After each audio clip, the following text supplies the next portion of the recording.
She promised herself she wouldn't cry. Not today. Not again. But grief doesn't ask permission. Lena Carter sat beneath an old flowering tree, her father's watch cold in her palm, and let the tears come anyway. She had no idea a single stranger was about to change the rest of her life. Lena Carter was 28 years old, and until a month ago, she had believed her father was invincible.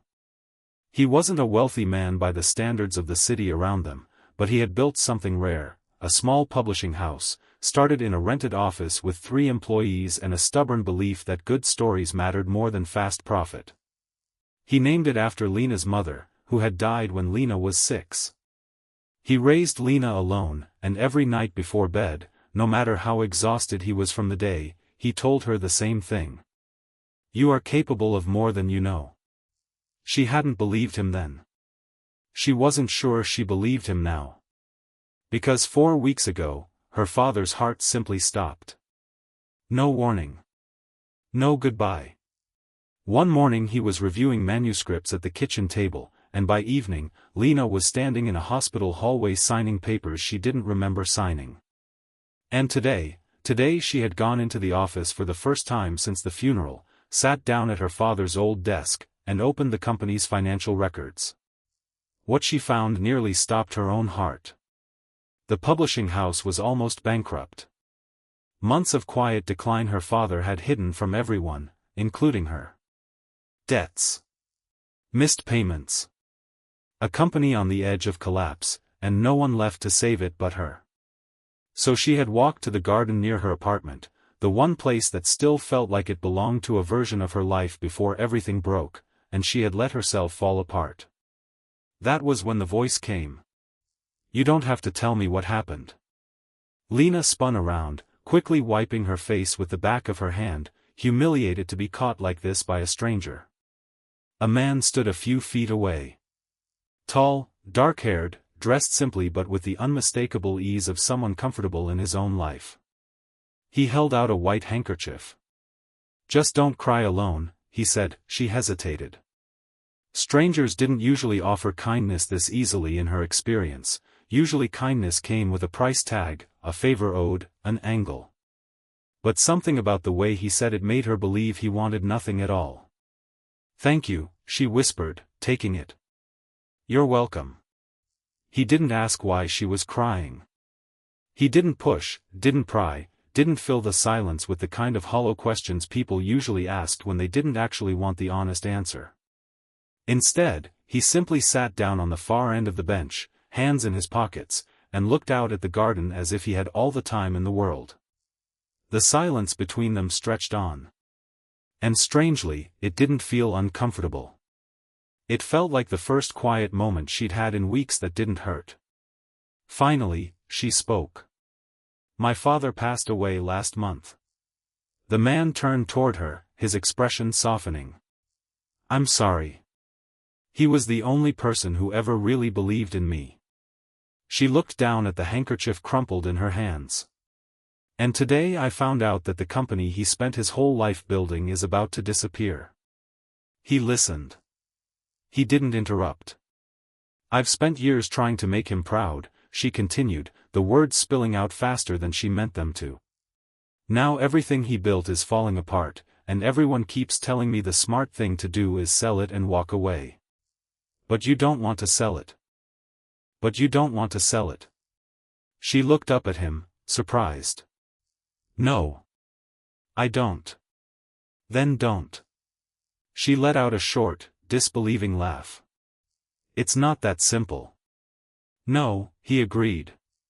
It rarely is. You don't even know me. You don't know anything about this company, or my father, or what I'm actually capable of. You're right, the man said simply.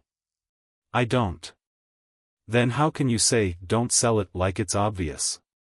He considered the question for a moment, as if it deserved real thought instead of a quick, comforting lie. Because I've learned that when people are only fighting for money, they usually already know the answer. They don't cry under trees about it. His eyes met hers. You're not fighting for money. You're fighting for him. That's a different kind of fight, and it's not one you walk away from just because it's hard. Lena stared at him.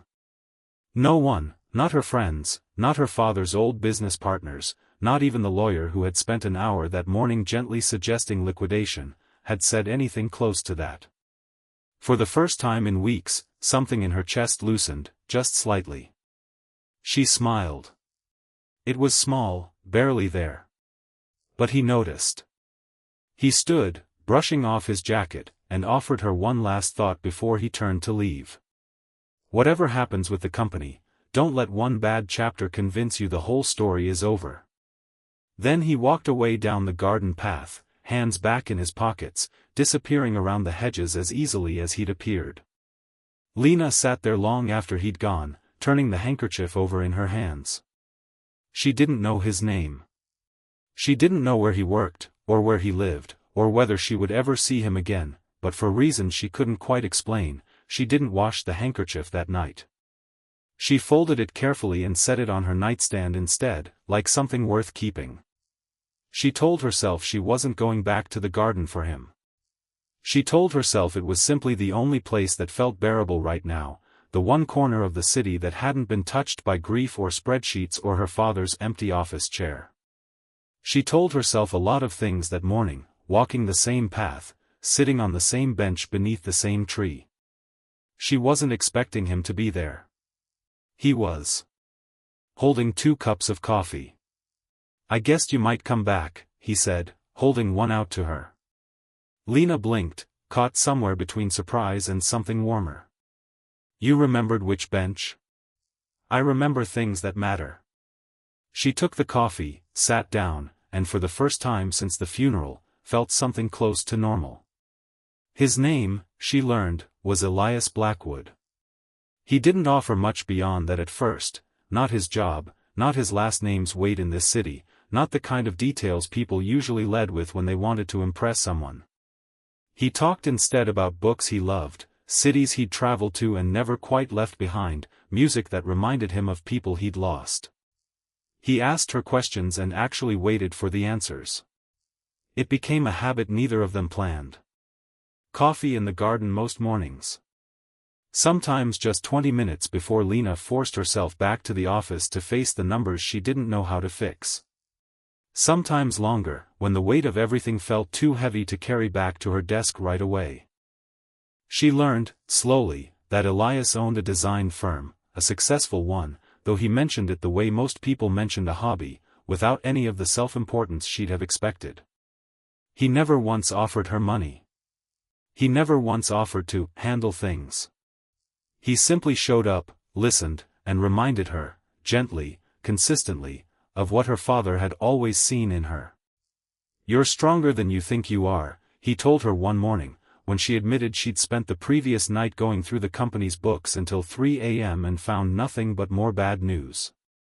I don't feel strong, she said. I feel like I'm drowning.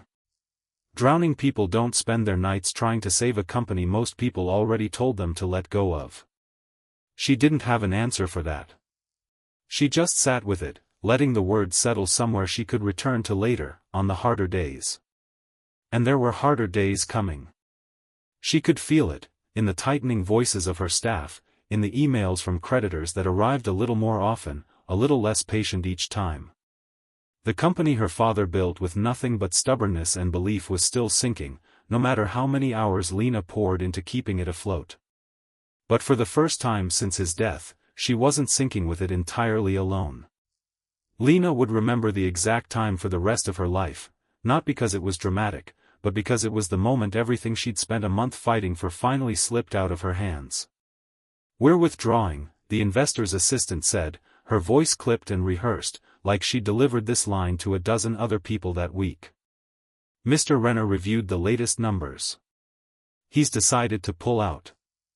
Lena sat frozen at her father's desk, phone pressed to her ear, staring at the same spreadsheet she'd been staring at for hours. That investment was the only thing keeping us open through the quarter. I understand this is difficult news. It wasn't difficult. It was final. Without Renner's capital, there was no version of this where the company survived past the next few weeks. No version where Lena walked into the office her father built and told the 12 people still working there that everything was going to be fine. She hung up the phone.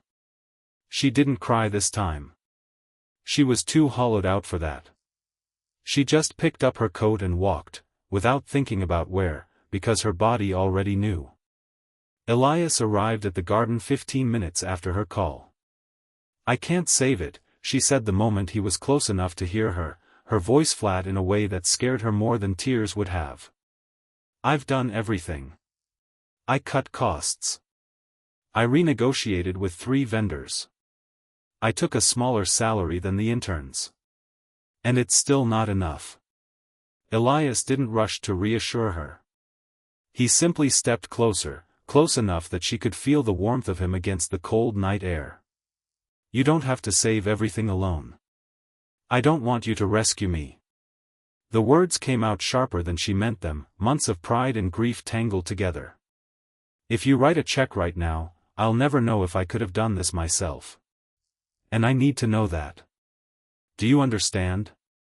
I need to know I'm not just my father's daughter who inherited a company she couldn't keep." "I know," Elias said quietly. "That's not why I'm here."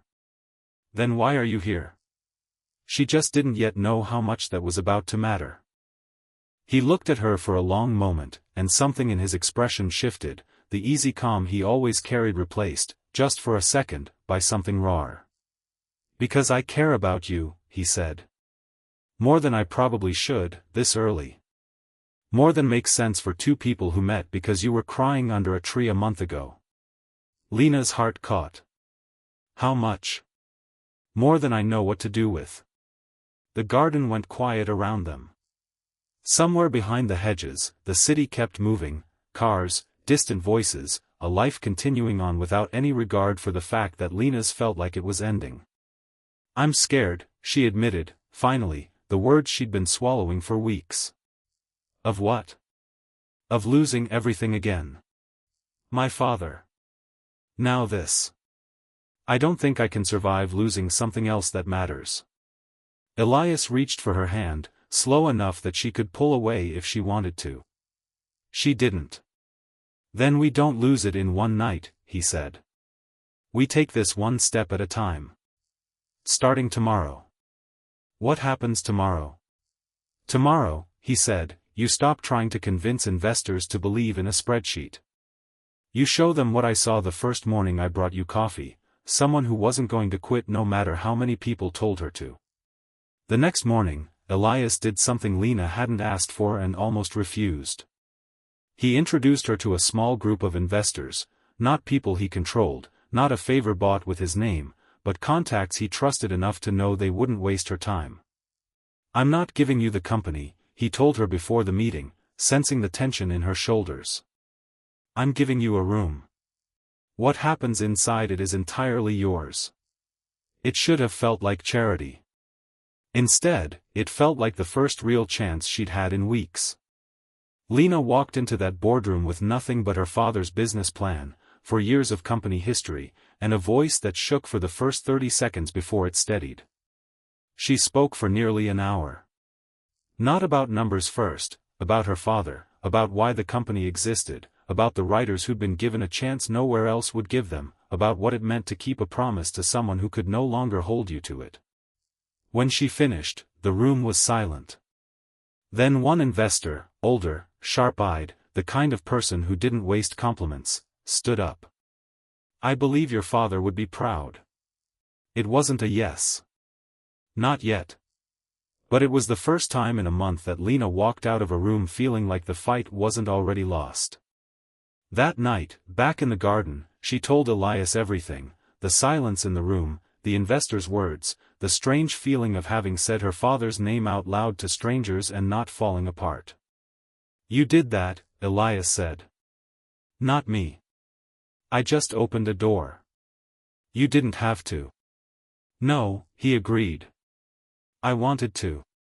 Lena studied him in the fading light, this man who had shown up with a handkerchief and 2 coffees and never once asked for anything in return, and felt something settle inside her that she hadn't expected to feel again so soon after losing her father, something that felt, unmistakably, like hope. But hope, she was about to learn, doesn't come without a cost. Because 2 days later, a call would come, not from an investor, and not with good news, that would force Lena to choose between the company she was finally starting to save, and the one relationship that had gotten her through the worst month of her life. The call came from her father's oldest friend, a man named Marcus who had known him since before Lena was born. "There's something you need to see," he said. "Records from years back. I think your father was hiding more than the debt." Lena's stomach dropped. She had spent a month believing she finally understood the full shape of what she was fighting to save. Now, apparently, there was more.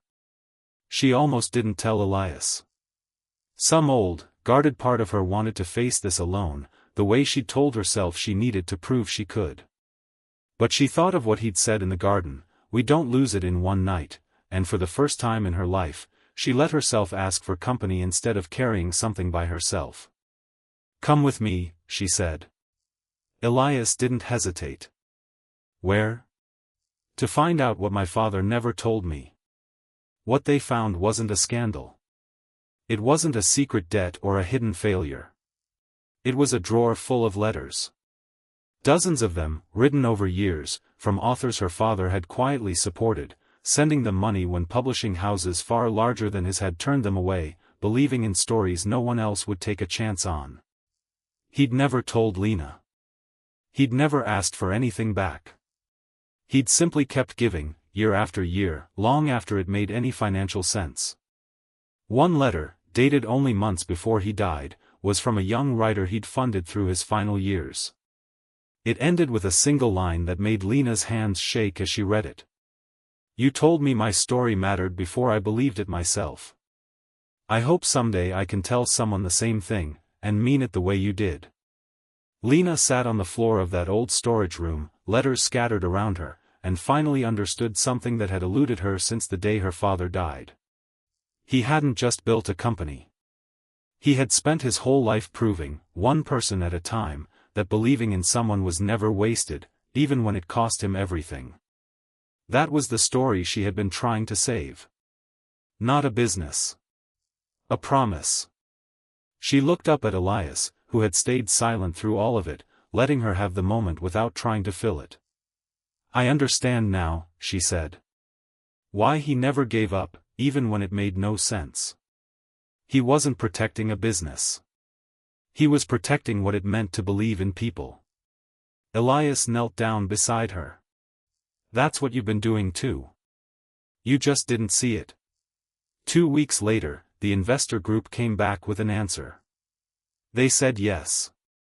Not because of Elias's name, and not out of pity for a grieving daughter, but because Lena had walked into that boardroom and made them understand exactly what her father's letters had shown her, that some things are worth saving even when the numbers don't add up, because the return isn't always measured in profit. The company survived. Slowly, it began to grow again, steadier this time, built on a version of Lena that no longer needed to prove her worth by carrying everything alone. She had changed. Not into someone stronger by force, but into someone who finally understood that asking for help wasn't the opposite of strength. It was, in its own quiet way, a kind of courage her father had spent his whole life practicing without ever calling it that. And she understood something else, too. Elias had never tried to rescue her. He had simply refused to let her go through it unwitnessed. There was a difference, she realized now, a difference between someone who hands you a solution and someone who hands you a handkerchief, and then stays. Months later, Lena returned to the garden on an ordinary afternoon, the kind that no longer felt heavy the way every day once had. She sat on the same bench, beneath the same tree, and Elias stood beside her, exactly where he always seemed to be now. "Do you remember the first thing you said to me?" she asked. He laughed. "Unfortunately. You told me not to cry alone." "I remember." She reached into her bag and pulled something out, his old white handkerchief, washed and carefully folded, the same one she had kept on her nightstand since the night they met. "You kept it," he said, something soft crossing his face. "I couldn't throw away the first thing someone gave me the day I thought my life was falling apart." And now? Lena smiled, and for the first time in a long time, it wasn't small or hesitant. It was full.